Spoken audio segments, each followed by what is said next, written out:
What's up, everyone? Welcome to another video with Witter's World. And today I want to speak about the mass exodus that is going on with our athletes. So far, we have 4 athletes that decided to go and represent Turkey. And the common denominator in this one is the fact that the J3As are not supporting the athletes, or they do not let the athletes feel appreciated. Now, this is what the athletes are saying, right?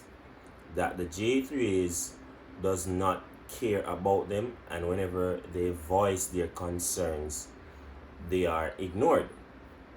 And so this is one of the things that has led to the athletes accepting those offers, because for many of the athletes this isn't their first time being approached. However, this is the first we're seeing it happen at such a large scale, and it has been causing a lot of shock waves among the track what would I call it now, the track and field community. So we've heard an interview from Rajendra from the coach's desk, and he really gives us a synopsis of what was taking place that led him to that decision. And one of the main factors is that he has asked for support, and the J3s gave him little to no support. Countries have approached him before Turkey, and he turned them down because of loyalty. Well, he said that this time he will not turn them down, and he will accept the offer because he has his bills to take care of. He does not live in Jamaica. He lives in the United States of America, which is more expensive. The cost of living is more expensive. And believe it or not, the majority of field event athletes do not live in Jamaica. All those field event athletes that you see doing well, they train in the United States. And so they need money to fund their career, and they are not getting that. When you can look at a Olympic champion, Olympic record holder, that is not getting much financial benefit from the sport, like Roger Stoner, then it makes you ask the question, like, what are these field event athletes really getting? Are they just doing this for the love, and they're not making a substantial living from it? Because how can you be the Olympic champion and Olympic record holder and not getting a huge benefit from the sport? This goes to show that a lot of the field event athletes, for them to even make money, they have to really and truly be popular on the social media platforms, because a lot of the track athletes aren't making money. So you can just imagine the field event athletes, that even the top performers, even the medalists, are still struggling financially. And that is crazy, right? So I understand why the field event athletes would consider switching for some amount of money and stipend every month, etc., etc. Now, with that said, what is the J3 going to do?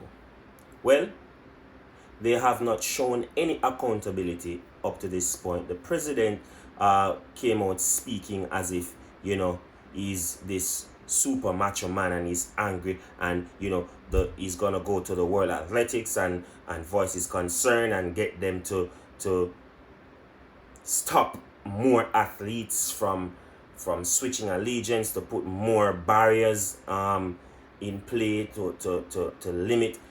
That is what he's advocating for. Isn't that crazy? He's advocating for more barriers to be put in place for the athletes not to be able to switch allegiance, right? Crazy, right? He's not looking at what can we do as a body to then prevent these athletes or even help some of them to stay? What can we do as a body? What can we improve in what we are currently doing? He's not looking at that. He's not looking at improving things or improving the different programs in the J3A. He's not looking at those things. He's not looking at factors that they could improve. He's looking at this. Hey, maybe we should put more barriers in place to stop them from switching allegiance. Isn't that crazy that the J3A is not taking any accountability with what's going on or even trying to improve?